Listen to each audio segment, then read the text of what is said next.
నమస్తే కళ్యాణ్ గారు. నమస్తే జయ గారు. కళ్యాణ్ గారు, లహరి అని ఒక అమ్మాయి మనకి మెయిల్ చేసింది. పెళ్లి కావాల్సిన పిల్ల అయ్యో, చాలా ఇష్యూ ఫేస్ చేస్తా ఉంది. మరి ఒకసారి కాల్ చేసేస్తానండి. తప్పకుండా. తను నెంబర్ ఇచ్చింది నాకు. లహరి అండి పేరు. హలో, లహరి గారండి? ఎవరండి? నమస్తే అండి, నేను జయాని అందమైన జీవితం ప్రోగ్రామ్ నుంచి కాల్ చేస్తున్నాను. చెప్పండి మేడం. నమస్తే మేడం. నమస్తే అండి, మీరు మెయిల్ చేశారు కదా? అవును మేడం, నేనే Yes. చేస్తానండి. రైట్, నాతో పాటు డాక్టర్ కళ్యాణ్ చక్రవర్తి గారు ఉన్నారు. మీరు నమస్తే ఒక్కసారి అమ్మ. మీ సమస్యను ఒకసారి డాక్టర్ గారు ముందు ఉంచండి. Okay ma'am. నమస్తే అమ్మ లారి. నమస్తే సార్. చెప్పమ్మా, అంటే ఎంత వయసు మీది, ఏంటి సమస్య అమ్మా? 25 సార్ నా ఏజ్. మా ఇంట్లో మ్యాచెస్ చూసారు. ఉమ్, 3 మ్యాచెస్ చూసారు సార్. ఫస్ట్ వచ్చి చూసారు, మా అమ్మాయి బాగుందని చెప్పేసి వెళ్ళిపోయారు సార్ వాళ్ళు. ఉమ్. నెక్స్ట్ డే వచ్చేసి మాకు వద్దు అండి, సంబంధం క్యాన్సిల్ చేసుకున్నాం, మాకు వద్దని చెప్పేసి వాళ్ళు వెళ్ళిపోయారు సార్. రీజన్ ఏం చెప్పారు? రీజన్ ఏం చెప్పలేదు మేడం. అంటే మీరు నచ్చకపోవటము, లేకపోతే ఏం అనుకునే చెప్పలేదు. ఇచ్చిపుచ్చుకోవటాలు నచ్చకపోవటం, అట్లా ఏదో ఉంటది కదమ్మా. రీజన్ అయితే ఏం చెప్పలేదు. ఉమ్, ఉమ్. సెకండ్ వాళ్ళు వచ్చారు, అమ్మాయి బాగుంది, మాకు నచ్చింది అమ్మాయి, మేము ఒక 2 days లో చెప్తాం మీకు అని చెప్పేసి వాళ్ళు వెళ్ళిపోయారండి. లారి, ఈ సంబంధాలన్నీ ఎలా వస్తున్నాయి? మా పెద్దవాళ్ళ తరపున లేదంటే మ్యాట్రిమోనీ ద్వారానా? ఎలా వస్తున్నాయి ఈ సంబంధాలు? లేదు సార్, ఇదంతా పెద్దవాళ్ళు చూసిన సంబంధాలే సార్. పెద్దవాళ్ళు చూసిన సంబంధాలే. థర్డ్ వాళ్ళు కూడా వచ్చారు సార్. థర్డ్ వాళ్ళు కూడా వచ్చారు. వాళ్ళు వచ్చి చూసుకున్న తర్వాత అమ్మాయి నచ్చింది మాకు, ఈ అమ్మాయిని మేము 100% మా ఇంటి కోడలు చేసుకుంటామని చెప్పేసి బొట్టు పెట్టేసి వెళ్ళారు సార్. రైట్ అమ్మా. అలా వెళ్ళిన తర్వాత ఒక 2 days తర్వాత నేను కాల్ చేశాను. నేను కాల్ చేస్తే తను కాల్ లిఫ్ట్ చేయట్లేదు సార్. ఒక ఓకే. 3 times చేశాను, 5 times చేశాను, ఒక 10 times చేశాను సార్. అబ్బాయి కాల్ లిఫ్ట్ చేయట్లేదు కాల్ అబ్బాయి. లిఫ్ట్ చేయట్లేదు. ఆ, ఆ, ఆ. లాస్ట్ టైం చేద్దాము, ఎందుకు అనేది రీజన్ ఉండాలి కదా, Government కాల్ ఎందుకు final లిఫ్ట్ చేయట్లేదు time. అని చెప్పేసి. ఓకే. బట్ నేను కాల్ చేశానండి. మళ్ళీ కాల్ చేసిన చేసావు? తర్వాత ఉమ్, ఆ పర్సన్ నాకు కాల్ అటెండ్ చేశారు. ఉమ్, కొద్దిసేపు మాట్లాడిన తర్వాత తను మీకు చెప్తాను అన్న తర్వాత నేను ఏంటి అని అడిగాను. ఉమ్. అడిగిన తర్వాత ఆ పర్సన్ చెప్పారన్నమాట, బట్ నీలాంటి క్యారెక్టర్ లేని అమ్మాయిని నేను మ్యారేజ్ చేసుకోను అని చెప్పేసి చెప్పేశారు మేడం. ఆ, అదేంటి నా క్యారెక్టర్ అంటే నేనేం చేశాను, ఆ. నేనేం మిస్టేక్ చేయలేదు కదా, నా క్యారెక్టర్ ఎట్లా బ్యాడ్ చెప్తున్నారు మీరు, లైక్ రీజన్ ఉండాలి కదా అని చెప్పేసి నేను అడిగాను మేడం. ఆ, తను ఏం చెప్పారు అని అంటే, ఓకే నేను వీడియో పంపిస్తాను, చూసిన తర్వాత మాట్లాడండి అని. సరే నాకు వీడియో పంపియండి, నేను చూస్తానని చెప్పేసి నేను చూసాను సార్. ఓపెన్ చేసి చూసాను, అది చాలా టూ మచ్ గా ఉంది సార్ వీడియో. అంటే ఫేస్ నాది మేడం, కానీ బాడీ నాది కాదు మేడం. నా ఫొటోస్ అన్ని తీసుకొని న్యూడ్ వీడియో క్రియేట్ చేసి పంపించాడు మేడం అబ్బాయికి.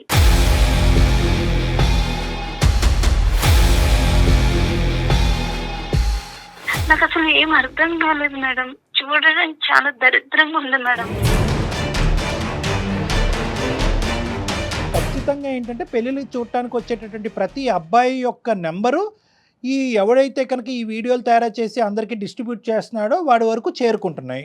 ఎట్లా? అవును సార్. ఎవరి ద్వారా చేరుకుంటున్నాయి ఈ ఫోన్ నెంబర్లన్నీ కూడా? లైక్ నేను అబ్బాయిని అడిగాను మేడం, ఈ వీడియో ఎక్కడిదని అడిగితే తను నాది ఫారెన్ నెంబర్ ఒకటి పంపించాడు మేడం. నా ఫ్రెండ్ ఒక అబ్బాయి హ్యాకర్ ఉన్నాడు మేడం. లైక్ ఆ అబ్బాయికి ఈ నెంబర్ పంపిస్తే ఆ నెంబరు లైక్ ఆ అబ్బాయి చెప్పాడు మేడం, మన గ్రూప్ లోనే ఒక అబ్బాయిది అని చెప్పాడు మేడం. లైక్ నేను అడిగాను ఆ అబ్బాయిని, ఎవరు మన గ్రూప్ లో ఎవరు ఉన్నారంటే, అదే నిన్ను కాలేజ్ లో లవ్ చేస్తున్నా అని చెప్పి చేయి పట్టుకుంటే నువ్వు అబ్బాయిని కొట్టావు కదా అర్జున్ అని చెప్పేసి అబ్బాయి చెప్పాడు మేడం. అంటే నీ పాస్ట్ లో ఏమైనా ఒక లవ్ స్టోరీ ఏమైనా ఉందమ్మా? జస్ట్ ఫ్రెండ్షిప్స్ వరకేనా? ఓన్లీ ఫ్రెండ్స్ వరకే సార్, లవ్ స్టోరీ అనేది ఏం లేదు సార్. నా ఫ్రెండ్స్ గ్రూప్ లో అర్జున్ అనే పర్సన్ నాకు ప్రపోజ్ చేస్తే, లైక్ నా ఫ్రెండ్స్ అందరి ముందు ఇది కరెక్ట్ కాదు, నేను లవ్ చేయను, జస్ట్ నేను స్టడీ కోసం వచ్చినాను, ఏదైనా మా పేరెంట్స్ చూసుకుంటారని చెప్పేసి మా ఇద్దరికి ఇష్యూ జరిగింది. తను నా చేయి పట్టుకోగా నేను కొట్టినాను మేడం, మా ఫ్రెండ్స్ అందరి ముందే కొట్టాను. సో వీడి స్నేహితుడుగానే వచ్చిన వాడు ఏంటంటే ఒక అడుగు ముందుకేసి లవ్ అనేటటువంటిది క్రియేట్ చేసేటప్పటికి చెయ్యి పట్టుకున్నాడు. అంటే చెయ్యి ఎందుకు పట్టుకున్నాడమ్మా? అంటే నేను నిన్ను లవ్ చేస్తున్నాను, నన్ను ఎందుకు రిజెక్ట్ చేస్తున్నావు, బట్ నేను లవ్ చేస్తున్నా అని చెప్పేసి తను చెప్పారు. కానీ అదే ఫస్ట్ టైం కదా, ఇది చాలా సార్లు చెప్పి నువ్వు రిజెక్ట్ చేస్తున్నట్టుగా ఎందుకు మాట్లాడుతున్నాడు? లేదు సార్, అదే ఫస్ట్ టైం. నేను కూడా చెప్పాను తనతోటి, ఇదంతా కరెక్ట్ కాదు. కొట్టవలసినటువంటి అవసరం ఏముంది అని అడుగుతున్నాను నిన్ను. అంటే తను ప్రపోజ్ చేశాడు సార్ అందరి ముందు, చేయి పట్టుకుని చేయి "నువ్వు ఒప్పుకుంటే పట్టుకున్నాడు. ఒప్పుకోవా" అనేసరికి నాకు ఓకే. కోపం కోపం వచ్చేసింది. వచ్చింది. బలవంతం పెట్టాడు. ఓకే. But right. కోపం వచ్చిన తర్వాత నేను అక్కడ వదిలేసినాం సార్. ఎవరికి వాళ్ళ కాంటాక్ట్ లో లేము. బట్ తన వర్క్ తను, నా వర్క్ నాది. ఒకటమ్మా నువ్వు జాబ్ చేసుకుంటున్నాను అన్నప్పుడు అవును సార్, నేను జాబ్ చేసుకుంటా ఉన్నాను. బట్ తన కాంటాక్ట్ లోకి నాకు ఎప్పుడు రాలేదు సార్. నేను తన కాంటాక్ట్ లోకి ఎప్పుడు వెళ్ళలేదు. ఆ రోజు నేను అబ్బాయిని చంపదెబ్బ కొట్టినందుకు ఈ రోజు నా జీవితం మీద కొడుతున్నారు సార్. కానీ కొట్టిన తర్వాత ఇంకా వాడితో కమ్యూనికేషన్ లేదు, మీ ఇద్దరి మధ్యన తెగదెంపులు అయిపోయింది, మీ స్నేహం అనేది అక్కడితో ఎండ్ అయిపోయింది కదమ్మా. ఎండ్ అయిపోయింది సార్. నేను ఇంకా తన కాంటాక్ట్ లోకి వెళ్ళే, తన నా కాంటాక్ట్ లోకి రాలేదు. కానీ వాళ్ళు ఇటువంటి కసి కోపం రగులుతుంది అన్నది ఎప్పుడు కూడా నువ్వు పసిగట్టలే కదా. లేదు సార్, అసలుకి నేను ఎక్స్పెక్ట్ కూడా చేయలేదు సార్ ఇట్లా ఇంకా వేరే జరుగుతుంది. ఫ్రెండ్స్ దగ్గర ఎవరి దగ్గర అయినా అతను ఏదైనా చెప్పటం కానీ నీ మీద ఇష్టం ఉన్నట్టు మాట్లాడటం కానీ అట్లా ఎప్పుడన్నా విన్నావా? అట్లా ఎప్పుడు నేను వినలేదు మేడం. అంటే- అదే ఫైనల్, ఇంకా లాస్ట్ అదే మాకు. వీడు కాన్స్టెంట్ గా నువ్వు కొట్టిన కాడి నుంచి ఇప్పుడు వరకు నిన్ను ట్రాక్ చేస్తూనే ఉన్నాడు, కాన్స్టెంట్ ఎజెండాలో ఉన్నాడు వాడు. ఈ ప్రాబ్లమ్స్ నుంచి నేను బయట పడలేకపోతున్నా సార్. ఎందుకనంటే నాకు తన మీద ఎటువంటి ఇంట్రెస్ట్ లేదు. జస్ట్ ఫ్రెండ్ లోనే వెళ్తున్నాను. కానీ మీరు ఏదో ఒకటి చేయండి సార్. కదమ్మా, పోలీస్ కంప్లైంట్ ఇవ్వచ్చు కదమ్మా. వీడు ఇంత ఏదో పనులు చేస్తున్నాడంటే ఇప్పుడు వీళ్ళు ముగ్గురు వరకు ట్రాన్స్ఫర్ చేశాడా, లేదంటే ఎంతమందికి ట్రాన్స్ఫర్ చేశాడా? ఆ కసి కోపంతో నాకు దక్కనటువంటి అమ్మాయి ఎవరికి దక్కకూడదనే కసితో నీ పరువు తీసి బహిరంగంగానే నేను చంపేస్తున్నాడు వీడు. లేదు సార్, మేము పోలీస్ కంప్లైంట్ ఇస్తామని మీకు తెలుసు కదా సార్. ఊర్లో ఉండే వాళ్ళకి పరువు పోతుంది అట్లా ఇట్లా. ఇప్పటికే ఆల్రెడీ నాకు సగం పోయినట్టు సార్. లేదమ్మా, ఇంకా నేను ఇలాంటి వాటికన్నిటికి సైబర్ క్రైమ్లు అనే సంస్థలు ఉన్నాయమ్మా. చాలా చాలా చాకచక్యంగా గోప్యంగా చూస్తారు. గోప్యంగానే ఉంచుతారు, చాకచక్యంగా తీస్తారు. ఇలాంటి వాళ్ళు తాట తీస్తారు. వీడు ఎంతమంది అమ్మాయినికి ఐ లవ్ యూ చెప్పి చేయి పట్టుకున్నాడో, ఎంతమంది అమ్మాయిలు వీడు చంప పగలగొట్టారో, ఎంతమంది వీడియోలు మార్ఫింగ్లు చేసి డిస్ట్రిబ్యూట్ చేశాడో. వీడు పెద్ద క్రిమినల్. వీడికి పని పాట లేదు. నీలాంటి అమ్మాయిలు వెనకతలు పట్టము, వశపరుచుకునేటటువంటి ప్రయత్నంలో మీరు లొంగకపోతే కనుక బ్లాక్మెయిల్ చేసి బహిరంగంగా వీళ్ళకి పరువు తీసేటటువంటి ప్రయత్నం చేయాలి. ఇది జీవితంతో చెలగాటం అమ్మ. ఇది నీ జీవితం, మీ కుటుంబం, మీ పరువు యొక్క చెలగాటం. సార్ ఇప్పుడు నాకు ఏం చేయాలో కూడా అర్థం కావట్లేదు సార్. పేరెంట్స్ కి తెలిసిందమ్మా? పేరెంట్స్ కూడా పంపించాడు మేడం వీడియో. ఊరి వాళ్ళు దరిద్రుడు. కూడా డాడీ వాళ్ళు నన్ను, అంటే డాడీ ముందుకు నేను వెళ్ళలేను కదా మేడం. అంటే అంత టూ మచ్ ఉన్న పిక్స్. మీరు మరి ఇంత మంచి వాళ్ళు ఏంటమ్మా? ఇంత అమాయకత్వం, ఇంత మంచితనం ఉంటే ఎలాగమ్మా? నీలాంటి Parents కి కూడా పంపించాడటండి. వాడి యొక్క సైకాలజీ కంప్లీట్ గా క్రిమినల్ సైకాలజీ. ఇప్పుడు మార్ఫింగ్ అని నువ్వు చెప్పుకోవటమే కానీ సమాజం మార్ఫింగ్ అని తెలీదు ఎందుకంటారు? కదా. సమాజం ఆబ్వియస్లీ ఈ అమ్మాయి ఇలాంటి చెత్తకాటి పనులు అన్ని చేస్తుంది అనేటటువంటి ఉద్దేశంతో అనుకుంటారు కాబట్టి మీరు గొంతిప్పి మాట్లాడలేరు, మీరు పోలీస్ స్టేషన్ చుట్టూ తిరగలేరు కాబట్టి వాడు ఇలా రెచ్చిపోతున్నాడు వాడు. సరే, ఇప్పుడు వాడు ఎక్కడున్నాడమ్మా? వాడు ఎక్కడున్నాడు? వాడితో మేము మాట్లాడాలనా ఏంటి? ఎందుకు చేసావు మాకు పోలీస్ స్టేషన్ వరకు వెళ్లకుండా? అవును సార్, ఇప్పుడు నేను కాన్ఫరెన్స్ పెడతాను సార్. మీరు మాట్లాడండి సార్ కొంచెం ప్లీజ్ సార్. యా వాడితో మాట్లాడాలమ్మా, ఖచ్చితంగా మాట్లాడాలి. ఈ మధ్యలో ఈ సంఘటనలన్నీ జరిగి ఈ విధంగా ఈ ఇష్యూ అంతా స్ప్రెడ్ అయిన తర్వాత వాడితో అయితే కనుక నువ్వు ఫేస్ ఆన్ అవ్వలే కదా, డైరెక్ట్ 1-to-1 అయితే లేదు సార్, లేదు మాట్లాడాలి. సార్. ఓకే, అంటే అమ్మ నువ్వు పక్కా కదా వాడే చేస్తున్నాడు ఇదని చెప్పి పక్కా కదా నువ్వు? 100% పక్కా సార్. నేను అన్ని ప్రూఫ్ తో సహా నేను కొంచెం అర్థం చేసుకున్న తర్వాత మీకు కంప్లైంట్ అన్ని నీ దగ్గర ఉన్నాయి. సరే, నీ దగ్గర ప్రూఫ్లన్నీ పెట్టుకో, నీ దగ్గర అంతా ట్రాకింగ్ సిస్టమ్ అంత ఉంది, వాడి నెంబర్ ఎలా దొరికింది అనేది పెట్టుకో. ఇప్పుడు నువ్వు ఏంటంటే మామూలుగా క్యాజువల్గా చాలా కాలం అయింది కదా నీతో మాట్లాడి అన్నట్టుగానే మేము బ్యాక్గ్రౌండ్లో ఉన్నట్టుగా చెప్పకుండా వాడితో మాట్లాడి అసలు వాడి రియాక్షన్ ఏంటి అన్నది మనం చూద్దాము. వాడే చేసాడా లేదా అనేటటువంటిది ఫస్ట్ మనం రికార్డ్ చేసి బహిరంగంగా ఎస్ నేనే చేశాను అనేది మనం పట్టుకోగలగాలి. ఆ తర్వాత నేను ఇందులోకి వస్తా. ఓకేనమ్మా? ఓకే సార్, నేను కాన్ఫరెన్స్ పెడతాను. కాన్ఫరెన్స్ పెట్టు, మేము బ్యాక్గ్రౌండ్లో ఉన్నామని చెప్పదు. Okay sir. రైట్ ఎంత దారుణంగా ఉన్నారో చూడండి కళ్యాణ్ గారు. మేడం, ఇది జరుగుతుంది మేడం. Yes, ఇది present మనం చూస్తా ఉన్నాం. ఎందుకు అంటే కనుక ఒక ఆడపిల్లకి సంబంధించినటువంటి కుటుంబానికి పెళ్లి అనేటటువంటిది చాలా పెద్దది, ప్రధానమైనటువంటి అంశం. అవునవును. ఎస్పెషల్లీ పల్లెటూరులో ఉండేటటువంటి వాళ్ళకి ఎప్పుడైతే కనుక ఇటువంటి సంఘటన జరుగుతుందో ఇదేదో మార్ఫింగ్ చేశాడు ఇచ్చేసాడు అనుకోవద్దు. ఆ భారం అంతా, ఆ గిల్ట్ అంతా వాళ్ళ మీదే అనుకుంటారు. ఏమనుకుంటారు? అరే నువ్వు ఆ మగవాళ్ళతో స్నేహం చేయకపోతే బాగుండేది, వాళ్ళతో చట్టపట్టాలు వేసుకుని తిరగకుండా ఉంటే బాగుంటుంది, నువ్వు ఫోటోలు తీయించకుండా ఉంటే బాగుంది అని చెప్పి గిల్ట్ వాళ్ళ నెత్తి మీద వేసుకుని ఎవడైతే అసలైనటువంటి క్రిమినల్ ఉంటారో వాడిని క్షమించి వదిలేస్తారు. అలాగే ఇలాంటి వాళ్ళు జారుతున్నారు ఈ క్రిమినల్. అవునండి, అవును, సరైన శిక్ష పడాల్సిందే. హలో. హాయ్ లహరి, ఎలా ఉన్నావు? అది 1 year తర్వాత ఫోన్ చేసావు. చాలా హ్యాపీగా ఉన్నా లహరి. ఇప్పుడుగా నా లవ్ యాక్సెప్ట్ చేసావా? నీకు తెలీదా? ఏమైంది లహరి? నా 3 మ్యాచెస్ క్యాన్సిల్ అయిన విషయం నీకు తెలీదా? అవునా లహరి? నాకు తెలీదురా. చాలా బాగుంటాయి కదా అయినా, ఎందుకు రిజెక్ట్ అయినా? నిజంగా చెప్పు, నా మీద ఒట్టేసి చెప్పు, నీకు ఈ విషయం ఏం తెలీదా? తెలుసు.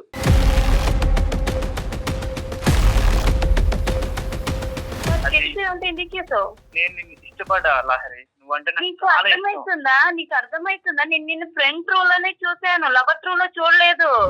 నన్ను ఎంత గలీజ్ గా నువ్వు చూపించావంటే 10 మందిలో నేను తిరగాలంటే నా మొహం మీద ఉమ్మేస్తున్నారు. లహరి అర్థమవుతుందా నీకు? నువ్వంటే ఇష్టమని నేను చెప్పాను, ఆ రోజు కాలేజ్ లో కొట్టాను నీకు, ఆ రోజే చెప్పాను నాకు ఇవన్నీ నచ్చవని, మళ్ళీ ఎందుకు?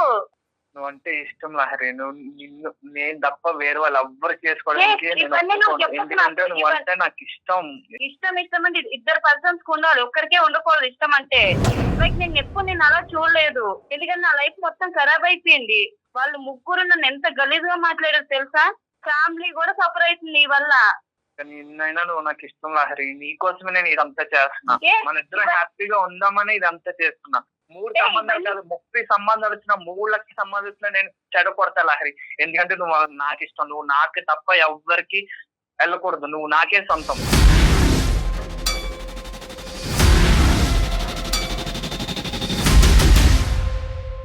నీ కోసం నేను మంచి జాబ్ సంపాదించుకొని మంచిగా సెటిల్ అయ్యి మంచిగా పైసలు సంపాదించుకొని నా ఫ్యామిలీ కూడా సెటిల్.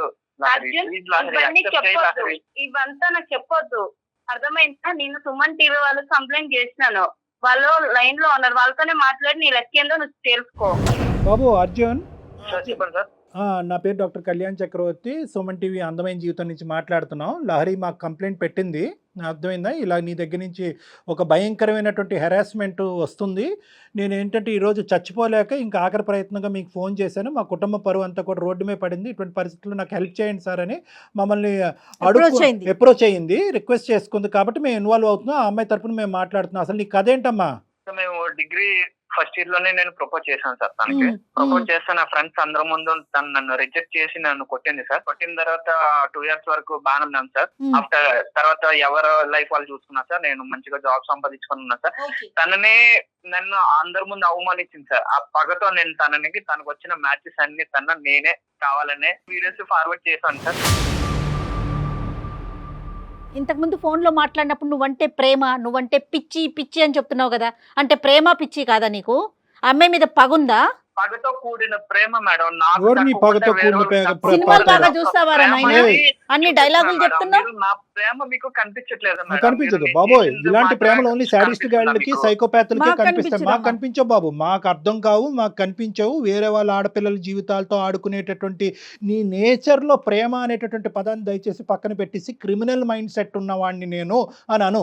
నీలో ప్రేమ లేదు, దోమ లేదు. ఒక ఆడపిల్ల జీవితంతో ఇలా ఆడుకుంటూ ఇన్ని సంబంధాలు క్యాన్సిల్ చేస్తూ ఇలా మార్ఫింగ్ వీడియోలు తయారు చేస్తూ ఒక అమ్మాయి యొక్క కుటుంబాన్ని రోడ్డు మీద ఈడ్చిన తర్వాత ఏ అమ్మాయి వచ్చి నీ మొహం చూసి నేను పెళ్లి చేసుకుంటుందని అనుకున్నావు? ఫస్ట్ ఆఫ్ ఆల్ ఈ అమ్మాయిని ఎప్పటి నుంచి ట్రాక్ చేస్తున్నావు నువ్వు? ఈ అమ్మాయికి సంబంధించినటువంటి ఫోటోలు ఎప్పటి నుంచి నువ్వు సేకరిస్తున్నావు? దాని మార్ఫింగ్కి ఎవరెవరి దగ్గర నుంచి ఎటువంటి సహాయ సహకారాలు తీసుకున్నావు? ఫైనల్గా ఈ వీడియోస్ ఈ ముగ్గురికి కాకుండా ఎంతమందికి డిస్ట్రిబ్యూట్ చేసావు? సార్ నేను దాదాపు 1 year నుంచి నేను అబ్జర్వ్ చేస్తున్నాను సార్. తను ఎక్కడికి వెళ్ళా, ఏం చేస్తుంది, ఎవరితో మాట్లాడుతుంది అన్ని నాకు తెలుసు సార్. తన కాల్ రికార్డ్స్ కూడా తెలుసు సార్. తను ఏం చేస్తుంది, తన ఫొటోస్, తన వీడియోస్ ఎలా మాఫీ చేస్తే ఎలా అవుతుంది కూడా నాకు తెలుసు సార్. నేను ఒక US నెంబర్ తీసుకొని దాన్ని బట్టి నేను తనకి ఫొటోస్ వీడియోస్ అందరికి షేర్ చేశాను సార్. ఎందుకంటే తనకి వచ్చిన సంబంధాలన్నీ వీడియోస్ ఫార్వర్డ్ చేశాను సార్. ఎందుకంటే తను నాకు ఇష్టం సార్, తను నాకు తప్ప ఎవరికి దక్కకూడదు సార్. మరి బాబు దీనికి నోబెల్ ప్రైజ్ ఎవర్రా బాబు, నువ్వు ఇంత గొప్పగా చెప్పుకుంటున్నావు? ఆ అమ్మాయికి కూడా ఇష్టం ఉండాలి కదా, అది ఆలోచిస్తున్నావా నువ్వు? మేడం ఇష్టం లేకుండా నేను తన కాలేజ్ డేస్ లో కూడా తనకి ఏం కావాలో అన్ని తెచ్చి ముందు. అరే బాబు, అరే ఇష్టం ఉంటే పరువులు తీర్రా. అరే ఈ రోజు ఆ అమ్మాయి సూసైడ్ చేసుకుని చచ్చిపోయి ఉండేది, అదేనా నీ ఇష్టం? ఆ అమ్మాయి చచ్చిపోయిన పర్లేదు, నువ్వు ఇష్టం అని ఇంకోసారి అంటే కనుక మర్యాదగా ఉండదు. నీకు ఇష్టం కాదు, ఆ అమ్మాయి అవమానం తట్టుకోలేక ఆ అమ్మాయి మొత్తం కుటుంబం మాస్ సూసైడ్ చేసుకుని చచ్చిపోవాలి, అది నీ కోరిక. ఇష్టం అని అంటే కనుక కబడ్దార్. ఏంద్ర ఇష్టం మీనింగ్ మార్చేస్తున్నావు, ప్రేమ మీనింగ్ మార్చేస్తున్నావు. నీకు దక్కాలా నిజంగా? ఎటువంటి ఏదన్నా అమ్మాయి ఇంత పరువు తీసిన తర్వాత ఏదన్నా అమ్మాయి నీ దగ్గరికి వచ్చిన రారా బాబు నువ్వే నాకు దిక్కు, నువ్వే పెళ్లి చేసుకొని అంటదా? కావాలి సార్, అలా కాదు. ఆ అమ్మాయికి కావాలి, ఆ అమ్మాయితో పాటు వేరే గిఫ్ట్లు కూడా నీకు వస్తాయి, అవి మేము సర్ప్రైజ్ రిటర్న్ గిఫ్ట్లు తొందరలోనే ఇస్తాం. కానీ అది కాదు, ఇటువంటి అమ్మాయిలు నువ్వు ఎంతమంది ప్రేమించావు, ఎంతమంది అమ్మాయిలు నిన్ను ఒప్పుకున్నారు, ఒప్పుకున్నటువంటి వాళ్ళని ఏ విధంగా హింస పెట్టావు? ఈ అమ్మాయి ఒక్కదైనా ఇంకా ఎవరినైనా కూడా ఇలా మార్ఫింగ్లు చేసి వీడియోలు తయారు చేసి బ్లాక్మెయిల్ చేస్తున్నావా? ఎందుకంటే నువ్వు చెప్పేటటువంటి ఇంత ఫ్రీ ఫ్లోగా నువ్వు చెప్తున్నావు చూడు, ఇదేం నీకు ఫస్ట్ టైం లాగా నాకు అనిపించట్లేదు. ఇది నీకు ఒక సాంప్రదాయం, ఒక ఆనవాయితీలాగా నాకు అనిపిస్తుంది. నువ్వు ఇలా చేస్తున్నావు నీ ఫ్రెండ్స్కి తెలుసా, మీ పేరెంట్స్కి తెలుసా? లేదు సార్. తలకిందులు ఏలాడదీస్తారు నేను. ఏమనుకుంటున్నావు, ఏ సమాజంలో ఉన్నావు అనుకుంటున్నావు? ఆ అమ్మాయి ఉన్న బొమ్మ నువ్వు కావాలి కావాలి అనుకోవటానికి పంపించినటువంటి వాళ్ళు ఎంతమందికి డిస్ట్రిబ్యూట్ చేశారు? ఇప్పుడు ఏ వెబ్సైట్ ఓపెన్ చేసినా, ఏ సోషల్ మీడియా నెట్వర్క్ ఓపెన్ చేసినా కూడా ఈ అమ్మాయి యొక్క వీడియో బయటకు వస్తే కనుక మొత్తం అంతా కూడా వీళ్ళందరూ సూసైడ్ చేసుకుని చచ్చిపోవటం తప్ప ఇంకో దారి లేదు. ఆ ప్రాణాలు, ఆ పరువు కాపాడవలసినటువంటి బరువు బాధ్యత నువ్వు ఏదైతే ప్రేమ అంటున్నావో అది నీ భుజస్కంధాల మీద ఉంది. ఇప్పుడు నువ్వు అసలైనటువంటి ప్రేమికుడిగా ఇప్పటికైనా నిరూపించుకో. నిజం చెప్పు. సార్ నేను అది వీడియోస్ ఓన్లీ ముగ్గురు మ్యాచింగ్ వచ్చిన వాళ్ళకి మాత్రమే, వాళ్ళ ఫ్యామిలీకి మాత్రం పంపించాను సార్, ఇంకెవరికి పంపించలేదు సార్. నిజమా? ముగ్గురికి కూడా నేను రిక్వెస్ట్ చేశాను సార్, భయ్యా మీరు చూసి డిలీట్ చేయండి సార్, మీరు ఫార్వర్డ్ చేయకండి భయ్యా అని చెప్పాను సార్. అర్జున్ నమ్మొచ్చా? నిజమేనా నువ్వు చెప్పేది? నిజం మేడం, ప్రామిస్ మేడం. పేరెంట్స్ కి ఎందుకు ఫార్వర్డ్ చేసావు? ఆ అమ్మాయి పేరెంట్స్ కి ఎందుకు ఫార్వర్డ్ చేసావు? చేశానంటే సార్ వచ్చిన సంబంధాలు ఎవరు తీసుకోకుండా నన్ను చేసుకోవాలని ఒక ఇదిలో చేశాను సార్. సో అమ్మాయి క్యారెక్టర్ అసాసినేట్ చేస్తే కనుక ఆ తల్లిదండ్రులు నువ్వు పంపించిన వీడియోనే నమ్మేసి ఇంకా అమ్మాయికి సంబంధాలు కూడా తీసుకొచ్చేటటువంటి ప్రయత్నం కూడా చేయరనేటటువంటి ఆఖరి ప్రయత్నం ఇది, అంతేనా? మీరు కూడా కాలేజ్ డేస్ లోనే లవ్ చేసి ఉంటారు కదా సార్, ఇలాంటి సిచ్యువేషన్ మీకు వస్తే ఆమె దక్కని అన్నప్పుడు మీరు ఏం చేస్తారు సార్? బాబు నాది లవ్ స్టోరీయే, నేను లవ్ మ్యారేజే చేసుకున్నాను. కానీ నేను ప్రేమించినటువంటి అమ్మాయి ఒప్పుకున్న తర్వాతే నేను ప్రేమించి పెళ్లి చేసుకోవటం అనేది జరిగింది. కానీ అవతల వాళ్ళని హింస పెట్టి నరకయాతన పెట్టి పెళ్లి చేసుకోలేదు ఎవరు. దాన్ని ప్రేమ అని అనరు, దాన్ని ప్రేమ అనరు. ఇందాక అమ్మాయి అంది కదా సైకోపాత్ శాడిజం అంది కదా, అటువంటి సైకోపాత్ శాడిజం అనేది నువ్వు చూపెట్టావు అమ్మాయికి. ఈరోజు ఆ అమ్మాయి బయటకు వచ్చి చాలామంది ఆడపిల్లలు ఇలాంటి సన్నివేశాలు తట్టుకోలేక సూసైడ్ చేసుకుని చచ్చిపోతారు. ఆ అమ్మాయి మాకు ఫోన్ చేసింది. ఈరోజు ఆ అమ్మాయి బ్రతికి బయటపడటం అనేది వాళ్ళు తల్లిదండ్రులు చేసుకున్నటువంటి పూర్వజన్మ సుకృతం. నేను వాళ్ళ పేరెంట్స్తో కూడా తర్వాత మేము ఫోన్ చేసి మాట్లాడాలి. కానీ నువ్వు ఇంత పని చేశాక అసలు ఇలాంటి పని చేస్తే ఆ అమ్మాయి ఒప్పుకుంటుందని ఎలా అనుకున్నావు? నీకెవరిచ్చారు ఈ దరిద్రమైన సలహా? అయితే నీదేనా? ఏం లేదు, దిక్కు లేక ఒప్పుకుంటుందని అనుకున్నాను, అంతే కదా. ప్రేమించి ఒప్పుకుంటుంది, ప్రేమను మళ్ళీ చిగురింప చేయాలనేటటువంటి ఉద్దేశం కాదు. ఆ అమ్మాయికి అన్ని ద్వారాలు మూసుకుంటే కనుక పెళ్ళి అనేది తప్పదు. కాబట్టి ఒక ఆడపిల్ల అక్కడ ఇంట్లో తల్లిదండ్రుల దగ్గర పోయింది, ఇక్కడ బయటకు వచ్చేటటువంటి సంబంధాల దగ్గర పోయింది. కాబట్టి ఒక ఆడపిల్లకి పెళ్ళి అంటే ఇంపార్టెంట్ కాబట్టి ఆ అమ్మాయి నమ్మి నీతో వస్తుందని, కానీ ప్రేమిస్తూ వస్తుందని అయితే మాత్రం నీకు 0.5% నమ్మకం కూడా లేదు, అంతే. నువ్వు చెయ్యి పట్టుకుంటేనే చెంప మీద కొట్టింది కదా, నువ్వు ఇలాంటి పని చేస్తే అసలు నిన్ను ఎలా యాక్సెప్ట్ చేస్తుంది అనుకున్నావు? నువ్వంటే అసహ్యం కలగదు? రేపొద్దున మీ ఇద్దరి మధ్యన ఓకే ఈ అమ్మాయి వచ్చింది మళ్ళీ నువ్వే కరెక్ట్ అని అనుకుంది, నిన్నే పెళ్లి చేసుకుంది. రేపొద్దున మీ ఇద్దరి మధ్యన ఏదైనా గొడవ వచ్చింది, ఈ అమ్మాయికి బుద్ధి చెప్పాలని చెప్పి ఇంకో 10 వీడియోలు నగ్నంగా స్నానం చేసే వీడియోలు తీసుకొచ్చి బహిరంగ పంపించవు అనేటువంటి నమ్మకం ఏంటి? ప్రేమిస్తే ప్రేమిస్తావు, లేదంటే పేక నరుగుతావు. అటువంటి క్యారెక్టర్ అనేది నీది ఇప్పుడు అర్థమైంది కదా. సో మేము తీసుకునేటటువంటి జాగ్రత్తలు మేము తీసుకునేటటువంటి ప్రయత్నం అయితే చేస్తాము. ఇది నీ చేతుల్లో అయితే లేదు, నీకు ఆ అమ్మాయి అయితే దక్కదు. కానీ పోలీసుల దగ్గర నుంచి మాత్రం గట్టిగా వాతలు అయితే మాత్రం దక్కుతాయి, అదైతే మాత్రం గ్యారంటీ. నువ్వేదో అమర ప్రేమికుడిని, నా ప్రేమని నమ్మండి, ఆ అమ్మాయిని నాకు ఇవ్వండి అంటే కనుక ఆ అమ్మాయిని ఇచ్చేది చచ్చేది ఏమీ లేదు. కానీ నీకు ఎటువంటి డోస్ పడాలో అటువంటి డోస్ ఖచ్చితంగా నీకు పడుతుంది, ఇదైతే మాత్రం గ్యారంటీ. సార్ ఈ రోజుల్లోనే లవ్ యాక్సెప్ట్ చేయకపోతే ఏం చేస్తున్నారు కూడా తెలుసు కదా సార్. ఈ రోజులు ఎట్లా ఉన్నారు సార్, నేను తనని ఎలాంటి డిస్టర్బెన్స్ లేకుండా దూరం నుంచి నేను లవ్ చేస్తున్నాను సార్. తనకి ఏం కావాలో అన్ని కూడా తెచ్చి పెట్టాను సార్. తన బర్త్డే కూడా ఫస్ట్ విషెస్ కూడా నేనే చేశాను సార్. ఈ రోజులో ఏంటంటే లవ్ యాక్సెప్ట్ చేయకపోతే ఏం చేస్తున్నారో కూడా మీకు తెలుసు కదా సార్, ఎలా ఉన్నారు జనాలు. కానీ అలాంటిది తనకి ఎలాంటి హాని కలగకుండా నేను దూరంగా ఉండి తను లవ్ చేస్తున్నాను సార్. తనకి నచ్చిన జాబ్ నేను చేసుకుంటూ తనకి నచ్చిన ఇష్టంగా నేను ఉన్నాను సార్. సార్ మీరు ఏం చేసినా నాకు తనకు కావాలి సార్.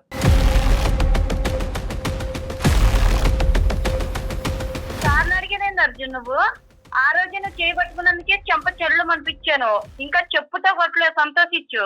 అదే మీ ఇంట్లో మీ అక్కకు మీ చెల్లిక జరిగితే ఇలాగే చేస్తావా? ఏం రియాక్ట్ అవ్వవా? నా లైఫ్ ఇబ్బందుల్లో ఉంది కాబట్టి నిన్ను అడుగుతున్నా అర్జున్, నా ప్లేస్ లో నువ్వు ఆలోచించు.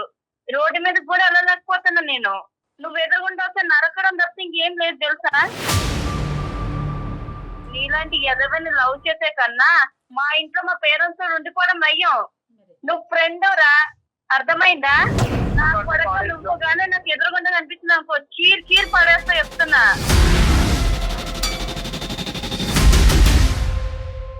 ఏం నాటకాలు చేస్తున్నావా? ఇప్పటికన్నా నొల్లతోనే హ్యాపీగా ఉంటాను. లేదు ఇట్లనే చేస్తా అన్నా అనుకో, నిజంగా ఏం చేస్తానని నాకే తెలియదు. ఒక ఆడపిల్లగా చెప్తున్నా.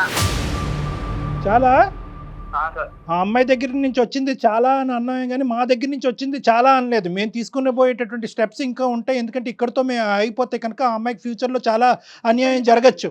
ఎందుకంటే నువ్వు ఎవరి వరకు స్ప్రెడ్ చేసావు అనేది మాకు నమ్మకం లేదు, ఆ ముగ్గురు ఇంకెవరికి స్ప్రెడ్ చేశారనేది మాకు నమ్మకం లేదు. థర్డ్ ఫేజ్లో ఏంటంటే ఆ తల్లిదండ్రులకు కూడా ఏం బాబు, ఎందుకంటే వాళ్ళు పల్లెటూరు వాళ్ళకి వాస్తవానికి తెలియదు, వాళ్ళ అమ్మాయి మీద నమ్మకం పోగొట్టుకున్నారు వాళ్ళు.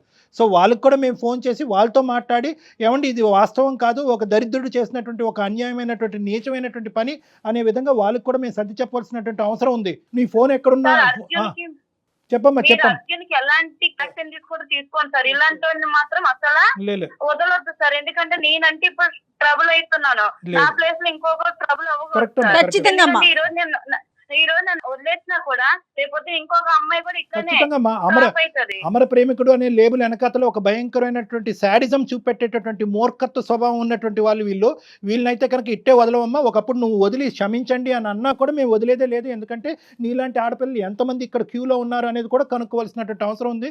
ఆ బరువు బాధ్యత మేము తీసుకోవడానికి సిద్ధపడుతున్నామమ్మా. ఖచ్చితంగా ఖచ్చితంగా కళ్యాణ్ గారు, అమ్మాయి సిన్సియర్ గా ఫ్రెండ్ గానే ఫీల్ అయ్యిందండి, తెలుస్తోంది కదా తన మాట.